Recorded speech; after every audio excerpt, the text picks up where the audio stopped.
students, now I am going to explain the first chapter of Class 8th Civics, the Constitution of India. So this is a very interesting chapter. So as a student of 8th standard, so you must have to understand what the Constitution is. And as we are living in a democratic country like India, and you are the future of our country. So the main purpose of civics or the political science, that is, teach to the student that how they should have to understand their surroundings. And you know that in every 5 years elections, those are conducted for the different legislative bodies, and you must have to know. And after independence, that what are the different political changes took place, that you should have to know about all these things. So 8th class social science and civics, that is a part, and where we have to start the first chapter, that is called the Constitution of India. I think all of you should know about what the Constitution is. So Constitution, that is a body of law according to which the country will have to govern. So how you can easily understand this concept, this particular term? So I want to give one example that is relating to your daily life. So everybody, you play one or more than one games in your life. When you are in your B period, so you are playing the different type of games. So when you are playing, you must have know about what are the rules and regulations. So when you know the rules and regulations, so then it is easier for you to play the game.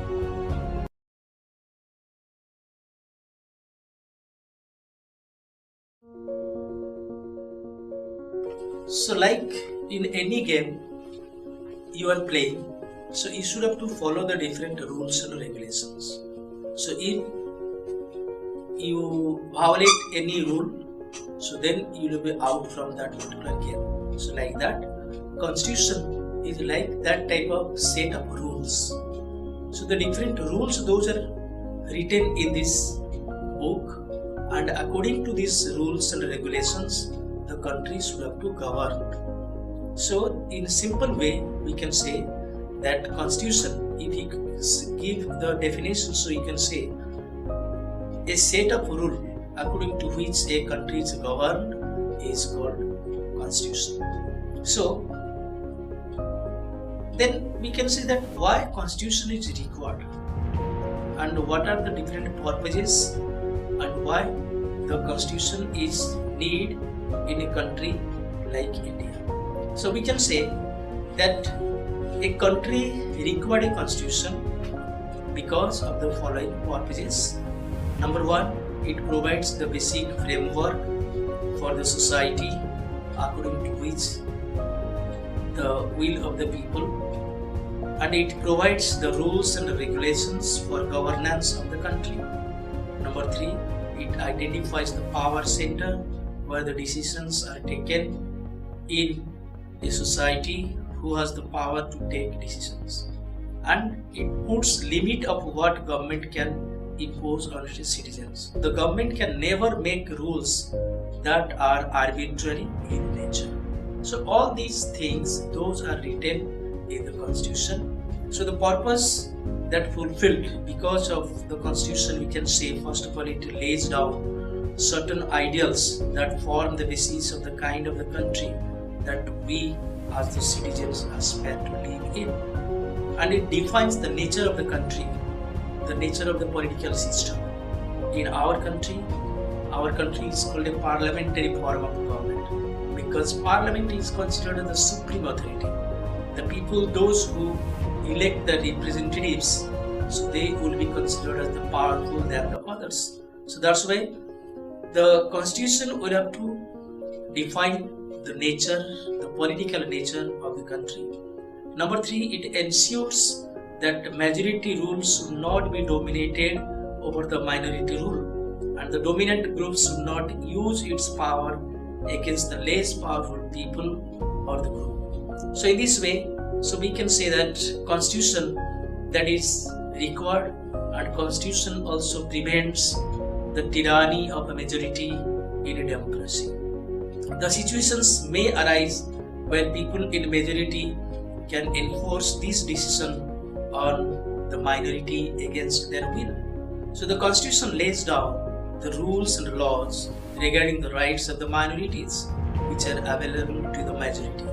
The constitution never allows domination of the majority over the minority in any form, either inter-community, that is one community dominating over the other, or members of one community of members dominating over the same community of members, or the right to vote is available to all citizens irrespective of different backgrounds.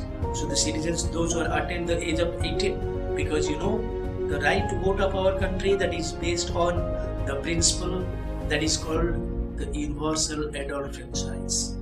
So all these purposes, those are well defined by the constitution. So that's why this is the purpose and the need of the constitution that I explained. So next we have to discuss about that what are the different difficulties that faced by India at the time of its independence, and the story of Nepal, and then we have to see who framed the constitution for India, and then what are the different features of the Indian constitution. So first of all, we have to see the story of Nepal, that in 1990 the absolute monarchy that was comes to an end in Nepal. Nepal declared as a democratic country, but again 2007, so there occurred the people's movement. Why? Because in 2002 again the monarchy it was restored by King Gyanendra by killing the other members, and also the democratic government that was established in 1990 that was comes to an end. Again the monarch captured all the power of Nepal. So in 2006 in Nepal there started the people's movement whose main purpose was how to restore democracy in Nepal. So there started the 7-party alliance, and the Maoists, they also included with them. Maoist means the people, those who supported the ideology of Mao Zedong, the prominent communist leader of China.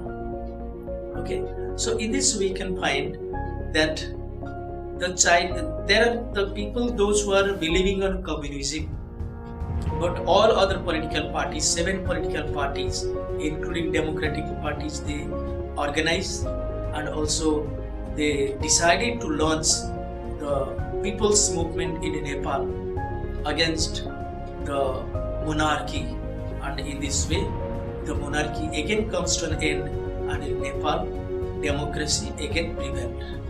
So this is the story which says that how people in different part of the country, they always prefer democracy other than the other type of government.